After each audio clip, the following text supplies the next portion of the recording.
Good morning to all of you. आज जो है माइक्रोबायोलॉजी का लेक्चर नंबर 3 है। पिछले क्लास में हम लोग बैक्टीरियल स्ट्रक्चर के बारे में डिस्कस किए थे और आज जो है हम लोग बैक्टीरियल रिकॉम्बिनेशन या फिर रिप्रोडक्शन के बारे में जो है डिस्कस करेंगे। तो चलिए स्टार्ट करते हैं। रिप्रोडक्शन इन बैक्टीरिया, ठीक है। रिप्रोडक्शन इन बैक्टीरिया, ये बैक्टीरिया में रिप्रोडक्शन जो होता है वो दो मेथड से होता है, एक तो सेक्सुअल और एक एसेक्सुअल, ठीक है। जो एसेक्सुअल होता है उसमें किसी भी तरीके का बैक्टीरिया का जो जेनेटिक मटेरियल है वो दूसरे बैक्टीरिया से कंजुगेट होगा, ट्रांजेक्शन होता है, उसमें सेक्सुअल प्रोसेस में कई सारी विधियाँ होती हैं, ठीक है। और एसेक्सुअल में उसमें किसी भी तरीके का जो साइटोप्लाज्म या जो भी डीएनए है या जो भी जेनेटिक मटेरियल उसका आदान प्रदान एक बैक्टीरिया से दूसरे बैक्टीरिया में नहीं होगा, ठीक है। वो अपने आप को एसेक्सुअली रिप्रोड्यूस करेगा। तो चलिए देखते हैं कंटेंट। हम लोग पहले बैक्टीरिया का इंट्रोडक्शन देखेंगे, फिर रिप्रोडक्शन टाइप। अभी हम बताएं कि रिप्रोडक्शन कितने प्रकार का होता है। रिप्रोडक्शन जो होता है वो बैक्टीरिया में दो प्रकार से होता है, एक सेक्सुअली और एक एसेक्सुअली, ठीक है। तो आज जो है हम लोग केवल एसेक्सुअल रिप्रोडक्शन के बारे में डिस्कस करेंगे, ठीक है। और सेक्सुअल रिप्रोडक्शन के बारे में नेक्स्ट क्लास में हम लोग डिस्कस करेंगे, ठीक। फिर रिप्रोडक्शन टाइप, फिर वेजिटेटिव रिप्रोडक्शन, ठीक। फिर vegetative reproduction just like asexual reproduction, ठीक है। जो भी वेजिटेटिव मतलब उसका कुछ भी बैक्टीरिया का कोई भी पार्ट जो है कि अलग हो करके एक नया बैक्टीरिया बना देगा, उसको क्या बोलते हैं, वेजिटेटिव रिप्रोडक्शन। और यही मेथड जो होता है एसेक्सुअल रिप्रोडक्शन भी कहलाता है, ठीक है। और लास्ट में हम लोग डिस्कस करेंगे सेक्सुअल रिप्रोडक्शन में। तो आज जो है एसेक्सुअल रिप्रोडक्शन के बारे में ही डिस्कस करेंगे, ठीक। चलिए इंट्रोडक्शन देख लेते हैं। तो जैसा कि हमने फर्स्ट क्लास में भी बताया था कि बैक्टीरिया क्या होता है, एक प्रोकैरियोटिक सेल होता है, ठीक है। और ये bacteria are the simplest, the smallest and the most successful microorganism. Most successful का मतलब क्या हुआ कि ये बहुत, मतलब इसको जो है ग्रोथ के लिए या फिर इसको जो है रिप्रोडक्शन के लिए बहुत ही कम जो है इसमें समय लगता है और ये अपने आप को रिप्रोड्यूस बहुत ही ज़्यादा संख्या में कर पाता है, ठीक है। तो इसलिए ये क्या कहा, मोस्ट सक्सेसफुल है। और बहुत ही हाई टेम्परेचर पे भी, बहुत ही लो टेम्परेचर पे भी बैक्टीरिया अपना सर्वाइवल कर सकता है, ठीक है। इसीलिए सक्सेसफुल की कैटेगरी में रखा गया है। बैक्टीरिया आर द सिंपलेस्ट, वही ये सिंपलेस्ट है, ठीक है, साधारण है। बहुत ज़्यादा इसमें जैसा कि प्रोकैरियोटिक में बहुत ज़्यादा सेल ऑर्गेनेल जो है होते भी नहीं हैं, है तो सिंपलेस्ट है। साइटोप्लाज्म होगा, डीएनए होगा, माइक और जो है कि मैट्रिक्स होगा, ठीक है, कुछ राइबोसोम्स होंगे। तो हम लोग तो बैक्टीरियल सेल स्ट्रक्चर में डिस्कस किए ही थे। और स्मॉलेस्ट सूक्ष्म होता है, छोटा होता है। इसको हम लोग जो होता है कि ऐसे सिंपल आई से नहीं देख सकते, इसके लिए हम लोग को इलेक्ट्रॉन माइक्रोस्कोप की या फिर माइक्रोस्कोप की ज़रूरत पड़ती है, ठीक है। They were discovered by Anton Leeuwenhoek 1676, ठीक है। ये जो है कि एंटॉन लिवन हॉक के द्वारा 1676 में खोजा गया था। कौन, bacteria. In the 5 kingdom classification they are placed in kingdom Monera. जो 5 हम लोग का क्लासिफिकेशन है, किंगडम क्लासिफिकेशन है, उसमें बैक्टीरिया को किस में रखा गया है, मोनेरा में, ठीक है, मोनेरा में रखा गया है, ठीक, किंगडम मोनेरा। फिर ये क्या, फिर से देख लेते हैं इंट्रोडक्शन। बैक्टीरिया क्या है, सिंपलेस्ट है, स्मॉलेस्ट है, ठीक है, साधारण और सूक्ष्म है, और मोस्ट सक्सेसफुल, और बहुत ज़्यादा ये सक्सेसफुल है। सक्सेसफुल का सेंस हम बताएं कि ये हाईली रिप्रोड्यूस, इसमें रिप्रोडक्शन की जो क्षमता होती है, रिप्रोड्यूस कैपेसिटी जो होती है वो बहुत ही हाईली होती है, और ये कम समय में बहुत ज़्यादा रिप्रोडक्शन करके नया बैक्टीरिया बना सकता है, ठीक है। और बहुत ही ज़्यादा जो है अनफेवरेबल कंडीशन में भी ये सर्वाइव कर सकता है, ठीक है, चाहे वो टेम्परेचर हो, और चाहे वो किसी भी प्रकार का माहौल हो, बैक्टीरिया का ग्रोथ जो है वहाँ पे हो सकता है। ठीक है, they were discovered by Anton Leeuwenhoek, ये एंटोन लीवेनहॉक के द्वारा 1676 में खोजा गया था और इसे किंगडम मोनेरा में रखा गया है। रिप्रोडक्शन टाइप में हम लोग बताए थे कि जो है कि हम बताए कि रिप्रोडक्शन टाइप मेनली जो है वो दो प्रकार का है, एसेक्सुअल और सेक्सुअल। वेजिटेटिव रिप्रोडक्शन को भी हम लोग एसेक्सुअल की कैटेगरी में ही रख सकते हैं। ठीक है,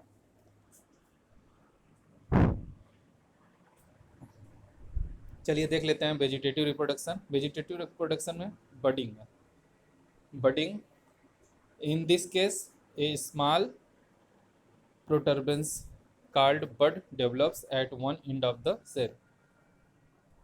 Genome replication follow and one copy of the genome gets into the bud. Then the bud enlarge, eventually become a daughter cell and finally gets separated from the parent cell. देखो इसमें कह रहा है कि भाई देखो जो बैक्टीरिया होगा उसका एंडिंग पॉइंट जो भी होगा, दोनों तरफ से एंडिंग पॉइंट जो भी होगा उसमें चलिए इसको हम लोग फिगर से देख लेते हैं और ज़्यादा आपको सिंपल समझ में आएगा। देखिए ये बैक्टीरिया है तो इसका जो लास्ट सिरा है वहाँ से ये क्या होगा, बड के फॉर्म में फूला हुआ स्वेलिंग स्ट्रक्चर एक होगा, स्फेरिकल स्वेलिंग स्ट्रक्चर होगा और यहीं पे वो बड का फॉर्मेशन करेगा और ये बड क्या होता है बाद में एक सिस्ट फॉर्मेशन करेगा। ठीक है, और वहीं से ये अलग हो जाएगा। ठीक, जब अलग हो जाएगा तो फिर ये जो बड है वो एक नया बैक्टीरिया बना लेगा। ठीक, देखो कह रहा है in this case a small protuberance called bud develops at one end of the cell, बताया कि एक एंड पे जो है ये बड फॉर्मेशन होगा। Genome replication follows and one copy of the genome gets into the bud. Genome replication मतलब उसका डीएनए रेप्लिकेशन होगा और जो डीएनए रेप्लिकेशन के साथ ही वो बड फॉर्मेशन करेगा। Then the bud enlarge, फिर ये बड क्या होगा और ज़्यादा बड़ा होगा और eventually become a daughter cell and finally get separated from the parent cell. फिर ये जो और ज़्यादा ये सेल होगा, फूलेगा और ये बाद में क्या होगा, अलग हो जाएगा। ठीक है, पेरेंट सेल से डॉटर सेल क्या हो जाएगा, डॉटर सेल मतलब वही बड क्या हो जाएगा, अलग हो जाएगा और ये एक अलग बैक्टीरिया बना लेगा। जो बड है वो एक अलग बैक्टीरिया बन जाएगा। ठीक, तो ये भी एक तरह का वेजिटेटिव रिप्रोडक्शन में बडिंग आ गया। ठीक है, फिगर आप लोग देख ले रहे। फिर वेजिटेटिव रिप्रोडक्शन में एक है फ्रेगमेंटेशन। ये भी एक फ्रेगमेंटेशन भी एक तरह का जो है कि रिप्रोडक्शन है। देखिए इसमें भी बैक्टीरिया क्या होता है, अनफेवरेबल कंडीशन। कैसा कंडीशन होना चाहिए, देखो दो तरह का कंडीशन होता है, एक फेवरेबल कंडीशन एक अनफेवरेबल कंडीशन। फेवरेबल कंडीशन मतलब कि भाई उसको टेम्परेचर भी अच्छा तरीके से मिले हैं और ह्यूमिडिटी भी अच्छी तरीके से रहे और मतलब all atmospheric condition are favourable. But unfavourable condition में क्या होगा कि भाई टेम्परेचर या तो बहुत ही ज़्यादा हो गया, हाँ, जिसमें बैक्टीरिया का सर्वाइवल बहुत ही मुश्किल है, या फिर टेम्परेचर बहुत ही ज़्यादा लो हो गया, या फिर ह्यूमिडिटी ही बहुत कम हो गई या बहुत ज़्यादा हो गया, तो ऐसे कंडीशन को क्या बोलते हैं, अनफेवरेबल कंडीशन। ठीक है, तो जो फ्रेगमेंटेशन है वो क्या करता है, वो किस कंडीशन में होता है, वो अनफेवरेबल कंडीशन में होता है। तो इसमें क्या होता है, गोनिडिया का फॉर्मेशन होता है और ये गोनिडिया जो होता है कि एक कंपार्टमेंट बनाता है। ठीक है, देखिए देख लेते हैं। Mostly during unfavourable condition bacterial protoplasm undergoes compartmentalisation on the subsequent fragmentation forming minute bodies called gonidia. बताए कि भाई देखो ये बैक्टीरिया है, बैक्टीरिया जो है अनफेवरेबल कंडीशन में अपना प्रोटोप्लाज्म जो है कंपार्टमेंट में कई भाग में ये बट जाएगा और कंपार्टमेंट के बटने के साथ ही ये गोनिडिया का फॉर्मेशन करेगा और ईच गोनिडिया, हर प्रत्येक गोनिडिया क्या होगा, एक नया बैक्टीरिया बनाएगा। ठीक है, और फिर से देख लेते हैं तीसरा क्या है वेजिटेटिव रिप्रोडक्शन में, बाइनरी फिजन। बाइनरी फिजन में भाई देखो नाम से क्लियर है, बाइनरी मतलब बाई का मतलब क्या होता है, दो, एक बैक्टीरिया जब दो में कन्वर्ट हो जाए। इसमें क्या होता है, it is the common set type of reproduction under favorable condition in which cell divides into two similar data cell। इसमें क्या होगा भाई, ये फेवरेबल कंडीशन में होता है और इसमें एक सेल जो है वो दो सेल में कन्वर्ट होगा, ठीक है, जैसा फिगर में भी आप लोग देख रहे हैं। During the process the bacterial chromosomes get attach to the cell membrane and replicates to the bacterial chromosome. जो बैक्टीरियल क्रोमोसोम है वो क्या होगा, सेल मेम्ब्रेन से अटैच हो जाएगा, ठीक, और रेप्लिकेशन होगा। और जो सेल वाल से अटैच होने के बाद जो क्रोमोसोम है वो जो बीच से क्या होगा, एक सिस्ट का फॉर्मेशन करेगा और वहीं से वो अलग अलग हो जाएगा, ठीक है। A cross will formed between the separating a daughter chromosome, ठीक है, एक क्रॉस बनेगा अलग होने के लिए। It divides the cell into two daughter cell, और दो सेल में ये बट जाएगा, ठीक है। बात समझ में आई, नाम से ही क्लियर है, बहुत ही सिंपल है। बाइनरी फ्यूजन में क्या होगा, बैक्टीरिया जो है, एक बैक्टीरिया जो है वो अपने क्रोमोसोम को दोनों साइड पे करेगा, मतलब दोनों साइड मतलब वाल साइड पे करेगा, और वाल साइड पे करने के बाद बीच से वो टूट जाएगा, हाँ, अलग हो जाएगा, अलग अलग होकर वो दो बैक्टीरिया बना लेगा। फिर एंडोस्पोर फॉर्मेशन, एंडोस्पोर फॉर्मेशन भी कब होता है, ये भी अनफेवरेबल कंडीशन में होता है, ठीक है। जो टिटनेस होता है, ठीक है, टिटनेस वाला जो बैक्टीरिया होता है वो जो होता है कि हाई टेम्परेचर पे भी सर्वाइव कर सकता है, ठीक है, बहुत ज़्यादा हाई टेम्परेचर भी रहे तब पर भी वो सर्वाइव कर सकता है। तो देख लेते हैं इसमें, endospore are resting spore formed in some gram positive bacteria bacillus and clostridium during unfavourable condition, ठीक है। बैसिलस और क्लोस्ट्रीडियम जैसे जो बैक्टीरिया होते हैं ये अनफेवरेबल कंडीशन में भी सर्वाइव कर सकते हैं। They are formed within the cell, और ये सेल के अंदर ही अपने आप को सर्वाइव करेंगे। देखिए इसमें जो होता है कि बैक्टीरिया का जो नया बैक्टीरिया यहाँ पे तो नया बैक्टीरिया नहीं बनता है, लेकिन इसमें आपको ये देखना है कि जो बैक्टीरिया है इतना अनकम्फर्टेबल या फिर अनफेवरेबल कंडीशन रहेगा, उसमें भी बैक्टीरिया किल नहीं होता, उसकी डेथ नहीं होती, मरता नहीं है। वो क्या करेगा, अपना जो साइटोप्लाज्म है और जो डीएनए का मटेरियल है, जो जेनेटिक मटेरियल है, उस पूरे सेल में वो सबसे केंद्र में जाकर के क्या हो जाएगा, एकदम से संकुचित हो जाएगा, अपने आप को एकदम से दबा लेगा, ठीक। पूरा साइटोप्लाज्म, पूरा जेनेटिक मटेरियल सेल के एकदम बीचों बीच में जाकर के संकुचित हो जाएगा, वहीं पे जाके एकदम स्थिर हो जाएगा। और जब अनकम्फर्टेबल कंडीशन ख़त्म होगा, ठीक है, तब फिर वो जो साइटोप्लाज्म है, जेनेटिक मटेरियल है, फिर से वापस अपने कंडीशन में आएगा और बैक्टीरिया जो है ग्रोथ फिर से अपना ग्रोथ स्टार्ट कर देगा, ठीक है। तो एक तरीके से इसको ये कह सकते हैं कि ये डेथ कंडीशन में जाता भी है लेकिन वो मरता नहीं है, और फिर से वो अपने आप को रिकवर कर लेता है, ठीक है। A hard resistance will be secreted around it. The rest of the bacterial cell degenerate endospore are very resistant to extreme physical condition and chemicals. बताए ना कि जितना भी एक्सट्रीम कंडीशन रहे, चाहे वो फिजिकली चाहे वो केमिकली, उस सब को वो सर्वाइवल में सर्वाइवल उन सब से वो सर्वाइव कर सकता है। During favourable condition the spore well wall gets ruptured and the mass gives rise to a new bacteria. जब नया कंडीशन मतलब अच्छा कंडीशन जब आएगा, फिर से वो जो भी साइटोप्लाज्म जो संकुचित हुआ है वो कहाँ हो जाएगा, फिर से उस बैक्टीरिया वाल को तोड़ के फिर से बाहर आएगा और नया बैक्टीरिया बना लेगा। देखिए फिगर में देखेंगे तो और ज़्यादा क्लियर होगा। देखिए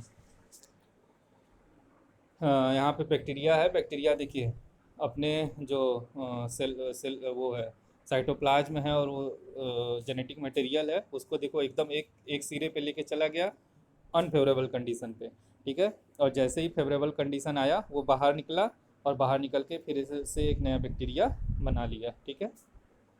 तो बहुत ही सिंपल था ये भी। कोनिडिया का फॉर्मेशन, कोनिडिया का फॉर्मेशन भी देखिए क्या होता है। Some bacteria such as streptomyces, streptomyces bacteria जो होते हैं वो ग्राम पॉजिटिव बैक्टीरिया होते हैं, प्रोड्यूस कोनिडिया इन चेन। वो क्या करते हैं, कोनिडिया का फॉर्मेशन करते हैं, वो चेन लाइक स्ट्रक्चर होता है, ठीक है। Each conidium germinates to give rise a new bacterium thallus, और हर एक कोनिडिया जो होता है वो एक नया बैक्टीरिया बनाता है, ठीक है। ये भी एकदम जैसे कि वो बडिंग वाला हम लोग पढ़े थे, वो अभी डिस्कस कर रहे थे कि बडिंग वाले में क्या होता है, एक सिरे पे जाके बड फॉर्मेशन हो जाता है, फिर वो बड स्वेल करता है, और स्वेल करने के बाद जब उसमें डुप्लीकेशन मतलब पूरा सही तरीके से पूरा रेप्लिकेशन हो जाता है तो वो फिर अलग हो जाता है। बैक्टीरिया क्या हो जाता है, बड बड जो होता है वो अलग हो जाता है, एक नए बैक्टीरिया को बना लेता है। इसमें भी वही बड फॉर्मेशन होगा, लेकिन ये चेन के रूप में होगा। ठीक है, फिगर देखिए, देखो आपको दिख रहा है सबसे ऊपर वाले फिगर में, देखिए चेन जैसे गोला गोला गोला कई ठो बना हुआ है। ठीक है, और हर एक जो सर्कल है वो क्या कहलाएगा, कोनिडिया कहलाएगा। ठीक है, और हर एक कोनिडिया क्या बना सकता है, एक नया बैक्टीरिया बना सकता है। ठीक है, तो इसमें हम लोग को बडिंग और कोनिडिया में इतना ही अंतर है कि बडिंग में केवल एक बड बनेगा, कोनिडिया में चेन बनेगा। सिरे पे क्या बनेगा, चेन बनेगा। ठीक है, और वो चेन मतलब वो सर्कल का चेन बनेगा, और हर एक सर्कल में क्या होगा, खुद का साइटोप्लाज्म होगा, खुद का जो है न्यूक्लियस होगा, और ये क्या होंगे, न्यूक्लियस का मतलब जेनेटिक मटेरियल होगा, और ये जो है का ईच कोनिडिया जो होते हैं कि वो एक नया बैक्टीरिया बना सकते हैं। ठीक है, तो इसमें हम लोग क्या क्या डिस्कस किए, बडिंग किए, बाइनरी बाइनरी जो है जिसमें दो बन जाता है बैक्टीरिया, वो किए। ठीक है, और देख लेते हैं कोनिडिया भी है, और कोनिडिया समझ में आया होगा, इंडोस्पोर फार्मेशन, बाइनरी फिजन और फ्रेगमेंटेशन। ठीक है, और बडिंग। ठीक, तो इन सब के बारे में हम लोग डिस्कस किए। तो ये बहुत ही सिंपल है, एसेक्सुअल रिप्रोडक्शन। ठीक है, नेक्स्ट क्लास में जो है हम लोग जब भी नेक्स्ट क्लास टाइम टेबल के हिसाब से आएगा तो उसमें हम लोग बैक्टीरिया के सेक्सुअल रिप्रोडक्शन के ऊपर हम लोग डिस्कस करेंगे। ठीक है, आई थिंक आपको ये लेक्चर हमारा समझ में आया होगा, बहुत ही सिंपल है, इसमें कुछ एक बार आप पढ़ेंगे तब पर भी आपको समझ में आ जाएगा, और अगर लेक्चर को एक या दो बार और सुनेंगे तो ध्यान से सुनेंगे तो वो भी समझ में आ जाएगा। ठीक है, चलिए ठीक है, फिर नेक्स्ट क्लास में मिलते हैं। स्वस्थ रहिए, सुरक्षित रहिए। Thank you.